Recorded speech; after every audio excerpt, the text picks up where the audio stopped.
Namo Samyang Adi Budaya Namo Tassa Bhagavato Arahato Sama Sambuddhassa. Namo Sabbe Bodhisattvaya Mahasattvaya. Terpujilah Buddha, terpujilah Dharma, terpujilah Sangha. Ikutin apa yang akan kami ucapkan. Namo Butsu Sejia Manipo. Namo Butsu Sejia Manipo. Namo Butsu Sejia Manipo. Namo Butsu Sejia Manipo. Namo Butsu Sejia Manipo. Namo Butsu Sejia Manipo. Amin. Selamat malam. Namo Samyang Adi Budaya Namo Budaya. Namo Budaya. Saya itu karena kemarin waktunya agak sedikit padat ya, jadi saya tidak sempat menjelaskan beberapa hal yang menurut saya penting untuk kita semua, terutama pengurus wihara. Saya minta izin berdiri. Tolong diperhatikan buku sutra ini. Buku sutra ini walaupun dicetak ulang, ditulis ulang dan sebagainya, tetapi dia tetap terdapat syair-syair yang diucapkan oleh Buddha langsung. Oleh karena itu, saya mohon setiap kali meletakkan buku sutra, ini kitab suci. Ini adalah kitab suci yang diambil dari Tripitaka, ya, sebagian kecil, sangat kecil dari Tripitaka. Jadi mohon tolong ini diagunkan, dihormati. Jadi setiap kali Anda meletakkan buku, tolong dirapikan. Segini dan tidak demikian, ya, ataupun demikian. Mohon maaf, terkadang kita ini meletakkan buku itu seolah-olah buku ini bukan milikku, Anda lempar saja. Itu sering terjadi. Itu sangat sering terjadi, terutama yang baca buku Parita. Ya, jadi kalau yang baca buku Parita itu dengan santai aja dilempar. Bahkan kalau lagi namaskara gata misalnya, ya, jadi kita lagi berlutut, buku Paritanya Anda taruh di depan Anda, arahan sama-sama guru Anda dengan santai, kita dengan santai langsung berlutut, dan ini di bawah tubuh kita bukunya. Itu buku Parita, syairnya bukan diciptakan oleh manusia. Itu disebutkan oleh Buddha dan diulang oleh para Arya Sangga.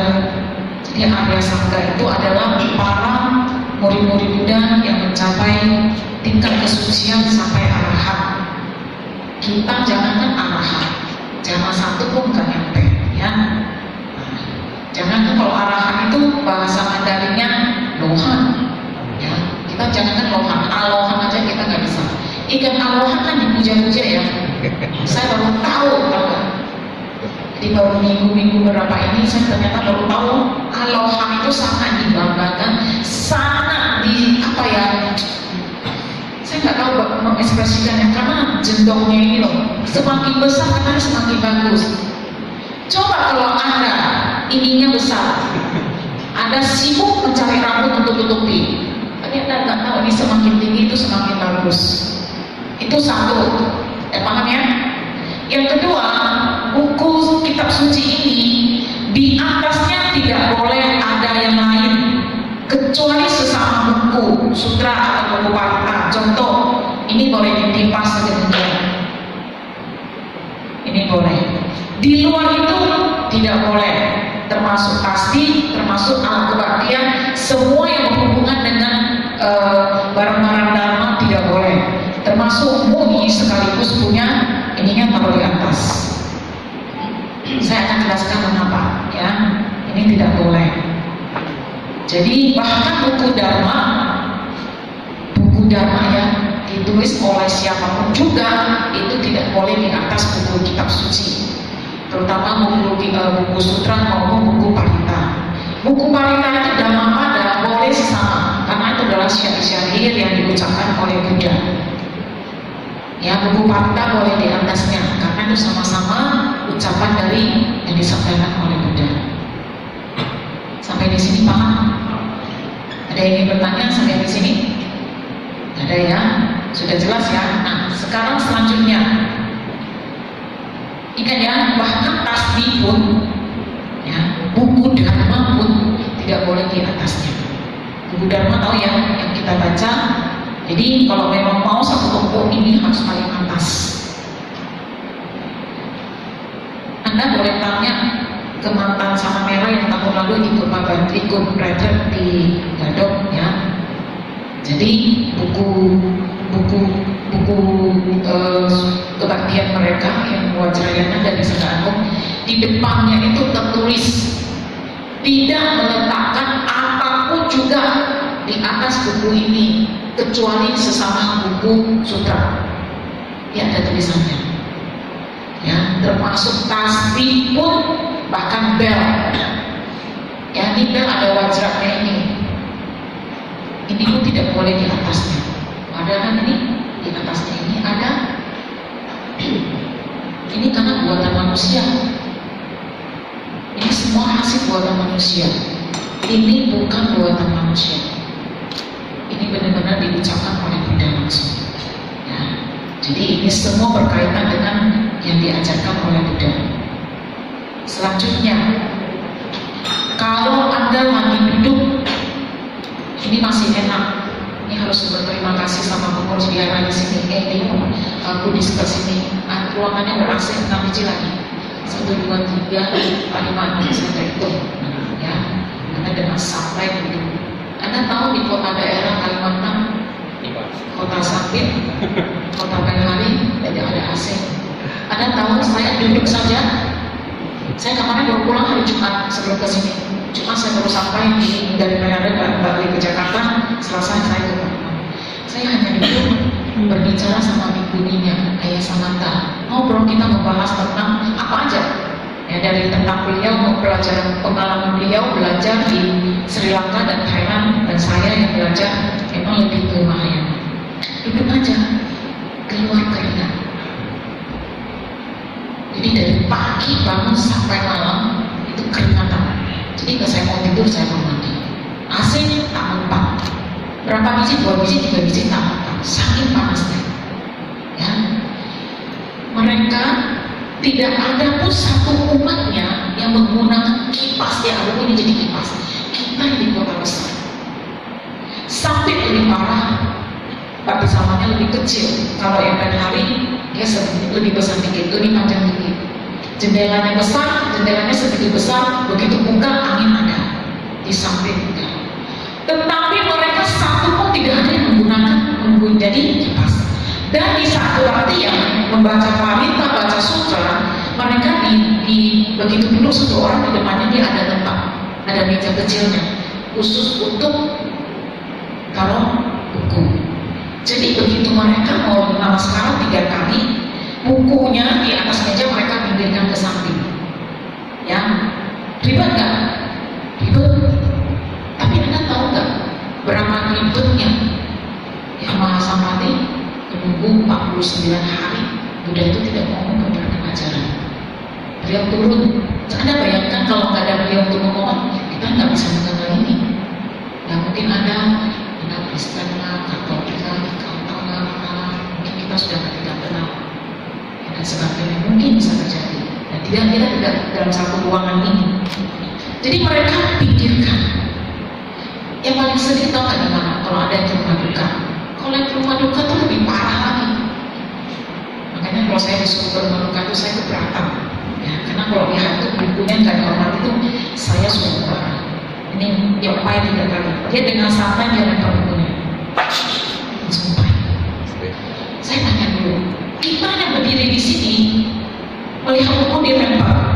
Bagaimana sih perasaan? Coba foto Anda. Kita bisa mengerjakan foto kita dilempar itu semua makian keluar. Kalau foto kita tinggi tujuan, semua makian itu dikeluarkan. Marahin orang itu, benci sama orang itu dan sebagainya. Ya, tetapi buku ini, buku parita, buku sutra yang bisa membantu kita, yang dengan jelas ada buktinya, ini dibabarkan oleh Buddha, tapi kita tidak pernah hormat. Ya, jadi ini tolong diperhatikan. Suhu, jadi bagaimana suhu kalau misalnya kami mau namaskara? Ya, memang ini agak sedikit ya, karena namaskara sama pegang buku itu memang ada caranya. Tapi paling tidak Anda lemparkan ke samping. Paling tidak misalnya bantal, ya bantal Anda taruh di sampingnya jangan. Kalau di samping bantal Anda dulu sekarang. Kalau belum bisa memegang buku sampai dengan sekarang. Kalau mau gampangnya ada yang memang agak sedikit ribet, jangan dibagi bukunya. Tetapi ada petugasnya, begitu nama sekarang selesai, bukunya langsung dibagi. Memang itu agak sedikit berantakan. Tetapi paling tidak ya itu. Yang paling penting itu yang baca parita.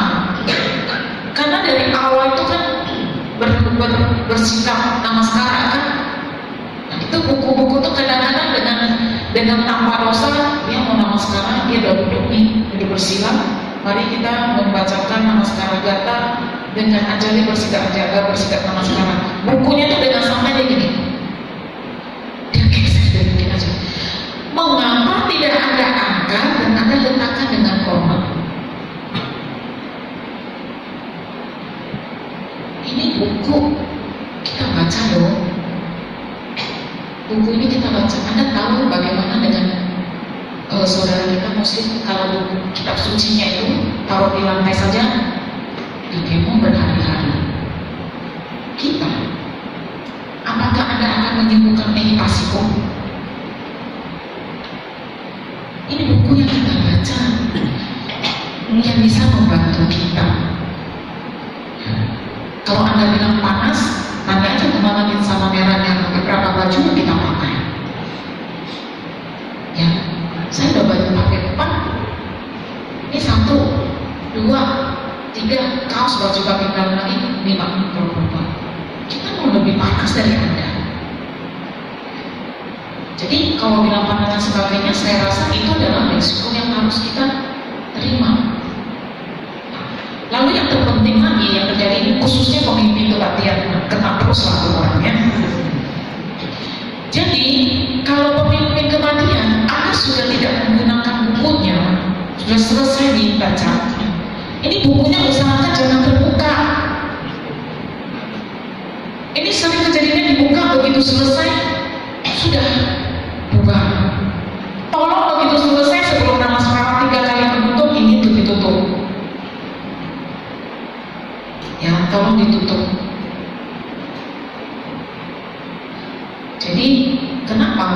Karena para dewa mereka itu menjaga ajaran Buddha. Jadi ini kalau dibuka berarti mau digunakan, kalau nggak digunakan harus ditutup. Mengapa kita harus melakukan itu? Saya tadi pagi atau kemarin ya ada beberapa anak muda yang datang mencari saya di Tasya.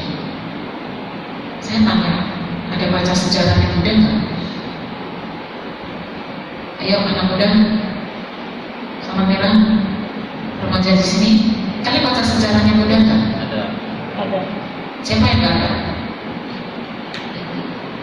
Beneran? Kalau beneran saya mau ujian. Sejarah Buddha itu kita wajib harus baca, kalau perlu hafal. Kita setiap hari Minggu ngajarin anak-anak 5 betapa utama muridnya Buddha sebutkan. Anak-anaknya bisa sebutkan. Cici sama bukunya pakai buku lihat nama-namanya Bante. Ya? Tahun berapa Pangeran Siddhartha dilahirkan? Anak-anaknya bisa disebutkan. Kita nyontek buku. Sejarah Buddha itu wajib dibaca. Mengapa? Supaya apapun yang dijelaskan oleh orang yang di depan ini, Anda langsung menangkap, oh ini ada di sejarahnya, ini ada di kejadiannya zaman Buddha. Di masanya Buddha ini pernah ada. Kalau kita, saya tanya dulu, kalau di saat Buddha mau masyarakat sekitar, ketika mau mendengar ceramah, pertama kali apa yang dilakukan? Zaman yang Buddha mana ada baca parita?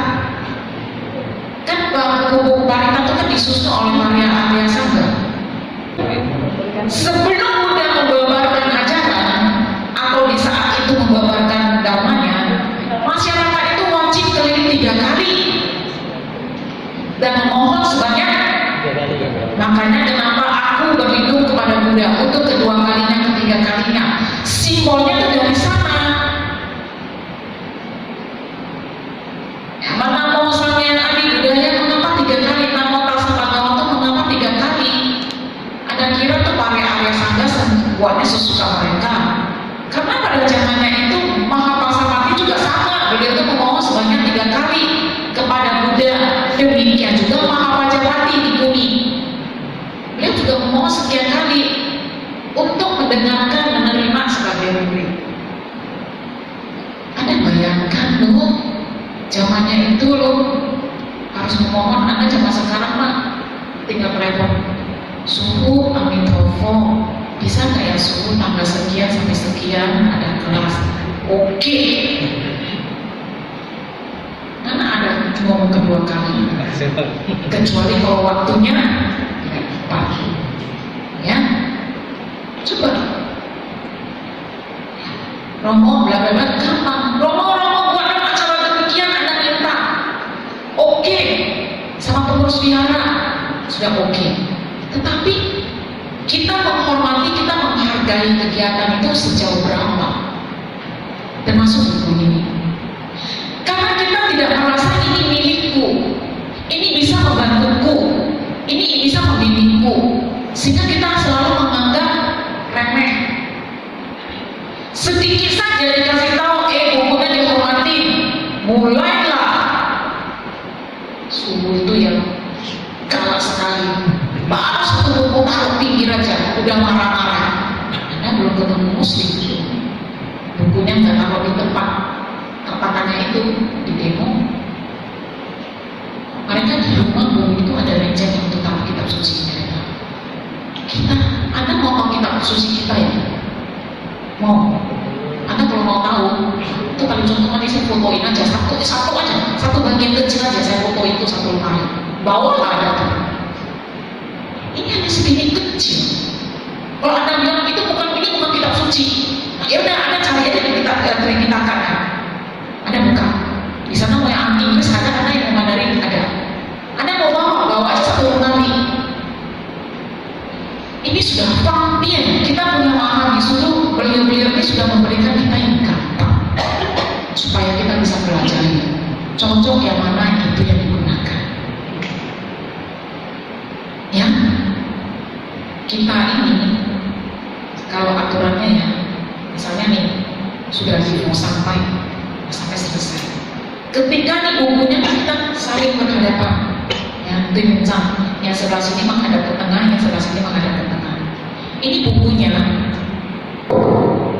harus dihormati dulu. Ini namanya worship. Ini memberi hormat. Turun baru dibuka. Kita kan nggak begitu berbuka.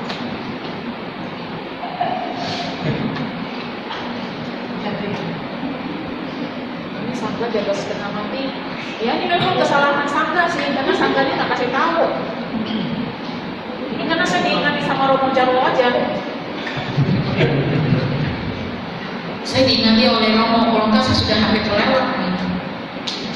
Jadi inilah salah satu hal. Pernah lihat nonton film Cina nggak? Kalau ada yang sastra, yang ujian negara, cara buka bukunya gimana? Jangan drakor terus lah. Tuh nonton, saya pakai dulu sama mereka. Tahu gurunya semua enggak? Tahu. Karena sudah bilang tahu itu kan tahu kan?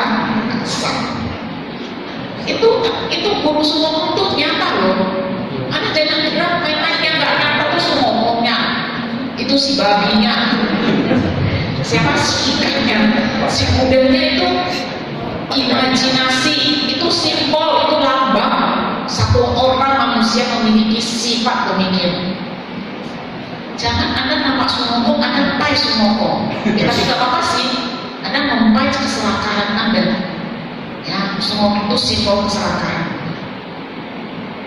Jadi orangnya zaman dulu, pakai ini kayak rusak ini bisa print lagi. Jadi orang zaman dulu dia pegang bukunya gini. Bukunya kan sebegini kan. Jadi dia pegang jadi sampai gini. Sampai baca. Begitu dia mau buka,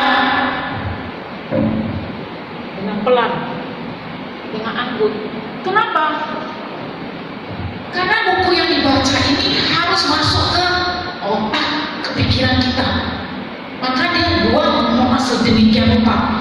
Kita zaman sekarang nggak, apalagi anak-anak di sekolah, ini guru udah kasih pelajaran apa, ya kan? Buku pelajarannya dan kesel bisa syok. Apalagi masa pandemi, kita lihat anak-anak SD itu lagi belajar, saking keselnya karena online ya, dia cara buka bukunya. Saya waktu sekolah, buku saya dari SD sampai SMA, saya nggak sampai SMA, buku saya itu turun-temurun digunakan oleh adik-adik di bawah. Kenapa? Saking rapinya. Kenapa? Karena saya tidak mau mencoret-coret ya di buku catatan. Namanya catatan yang dicatatkan, bukunya untuk baca supaya paham. Jadi kita lihat zaman Buddha itu sedemikian rupanya mengatakan ini. Anda tahu nggak tuh Hangsan Xuanzang Zangla Xuanzang tuh Longsangzong, namanya Xuanzang Dashi Goshi. Beliau itu bersumpah dan bertekad, kalau bisa saya menerjemahkan kitab suci yang beliau ambil dari India, itu benar-benar dari India ya, jalan kaki. Ini baru keluar dari sana beli ini aja udah capek. Ya, jalan kaki pulang pergi. Makanya saya tadi sini sama Nera, ke Jakarta naik apa sih, jalan kaki ya coba berapa hari? 3 bulan namanya, saya bilang mungkin lebih. Saya 10 langkah berhenti istirahat, 10 langkah berhenti. Saya cakap sama Nera. Kalau saya terjemahin ada yang salah, lebih atau saya lebihkan atau saya kurangkan, lidah saya akan hancur. Jadi berarti itu ada di Ansi, kota Ansi itu ada goa-goa yang dimana beliau itu selama perjalanan beliau ukir di sana. Itu ada peninggalannya. Tak sembarangan kami ngomong. Dan itu memang ada rekodnya. Jadi dengan nyata bahwa beliau itu tidak mengurangi satu pun yang beliau ambil kitab suci dari India ke timur, barat ke timur. Kita kan beda. Kita dari barat jalan-jalan, pulangnya ke timur capek, ya kan?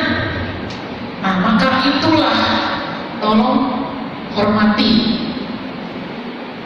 jaga kitab suci kita. Ini kitab suci, walaupun diulang, walaupun dicetak ulang, karena kebutuhan dan sebagainya. Oke? Sampai di sini ada yang ingin bertanya? Tanyanya yang tentang kawin ini ya, tidak ada maci-maci lagi, rumah duka nggak ada ya? Ya, gimana? Amin Tofolo. Amin Tofolo, nama saya Vivi. Suku tadi kan suku menyampaikan bahwasanya kalau misalnya buku Parita atau buku Ken itu kalau misalkan di atasnya jangan ada buku lagi kan, apalagi di lantai ya suku ya. Kalau misalnya kita kebaktian Parita itu kan kadang kita mau nggak mau taruh di lebih rendah dari kita, karena mungkin di pertengahan itu kan ada meditasi suku. Kalau misalnya taruh misalnya di atas kayak gini, di paha atau di kayak gini, boleh nggak ya suku ya? Boleh. Kalau bisa sih, kalau ada para ibu-ibu ada pastinya gampang, bapaknya keluarin dompet. Iya ke sapi ya, boleh juga ya. Idenya boleh juga. Ya, tapi kalau bisa di atas paha nggak apa-apa. Yang penting bisa meditasi tidak mengganggu. Ya, tidak mengganggu. Karena aku jatuh buyar Anda punya meditasi. Begitu jatuh, copot. Nah, berarti Anda nggak konsentrasi. Kaget, nggak masalah, selagi bisa dimaksimalkan semaksimal mungkin, itu lebih baik. Yang penting satu tidak dilempar atau digeser dengan kasar, tapi diangkat. Jika mau dipindahkan, tolong diangkat, bukan digeser. Bahkan kita di depan itu harus diangkat dan diberikan, karena ini buku disabdakan oleh Buddha. Paling tidak pun diulang oleh para ibu para karya itu sangga yang muda-muda, ya ehimiku, beliau-beliau yang mengulang. Jadi itu tinggal dicatat. Oke? Kalau dipegang terus, Boleh? ya, dipegang terus, boleh ya. Kalau dulu sih nggak apa-apa. Pas nama sekarang. Waktu nama sekarang memang dipegang. Kalau misalnya waktu yang baca parita, Ya, baca parita atau baca yanking. Yanking. Kalau yanking kan memang pada dasarnya kan kebanyakan berdiri, jadi otomatis akan dipegang terus. Tuh.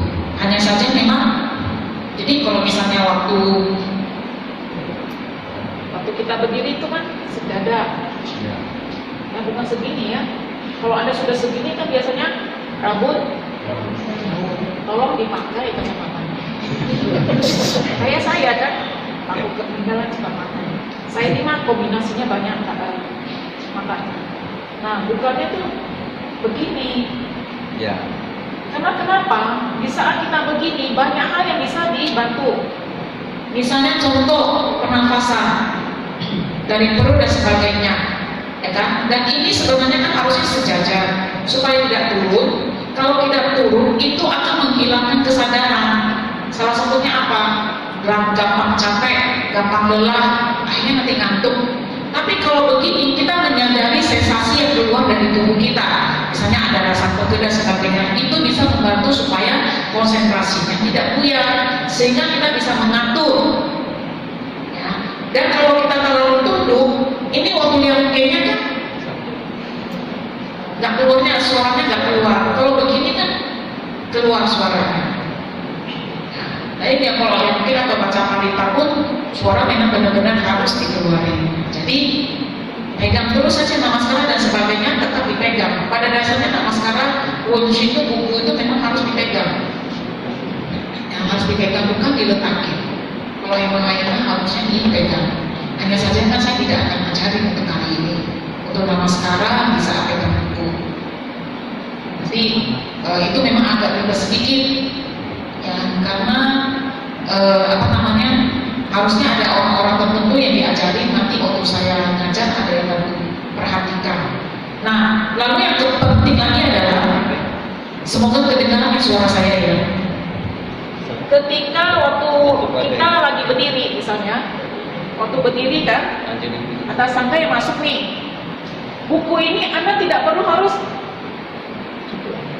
tidak boleh, karena ini sudah rendah dari kita.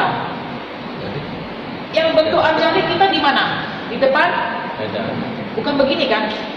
Tapi depan dada ya. Karena di depan dada, maka kita cukup berdirinya. Waktu kita berdiri begini. Waktu sangganya masuk, ini diangkat. Kalau diangkat bukan begini, tidak perlu. Ini sudah wushin, Anda sudah memberikan penghormatan karena Anda angkat bukunya. Ya. Jadi bukan ini harus membukukan badan. Ini Mahayana tidak sedemikian. Saotong cuo cui hao. Jadi artinya kalau semakin sedikit gerakannya itu akan semakin anggun, semakin yowei, semakin ada etikanya, semakin agak kelihatan anggun. Jadi kalau misalnya ya kita berhadapan, sangganya masuk, kira-kira ada apa? Kompak aja. Kan kita enggak. Sangganya masuk dari sana, umat yang dari sana yang sudah angkat buku di sana yang sini belum. Kenapa? Beragama mau suhunya belum di depan, apa yang gua angkat buku? Tak iso begitu. Kalau sudah sangganya mau masuk, sudah semua angkat ya barengan. Anda kan menghormati orangnya di depan. Ini kan calon muda. Ini kan calon muda. Ada angkat untuk dia juga, bukan hanya untuk sangga. Mahayana itu tucung sen, menghadap, membantu semua makhluk. Jadi Anda menghadap unik, berarti Anda juga menghormati orang yang memberikan, menghormati, menghargai, memberikan doa orang yang di depan. Ya, cukup. Kalau ada orang yang misalnya dia masih begini, jangan Anda, dia salah. Jangan di tempat untuk memberitahukannya. Tidak semua orang bisa langsung begitu, udah selesai, panggil. kasih tahu. Kita ini diajari sama suhu kalau sampahnya masuk. Begitu selesai turunkan, baru info sampai dan sebagainya. Ya. Dan juga bukan begini, gerakannya sudah tidak aman. Coba Anda bayangkan begini dengan Anda begini. Yang gerak itu hanya tangan. Jadi di atas alis.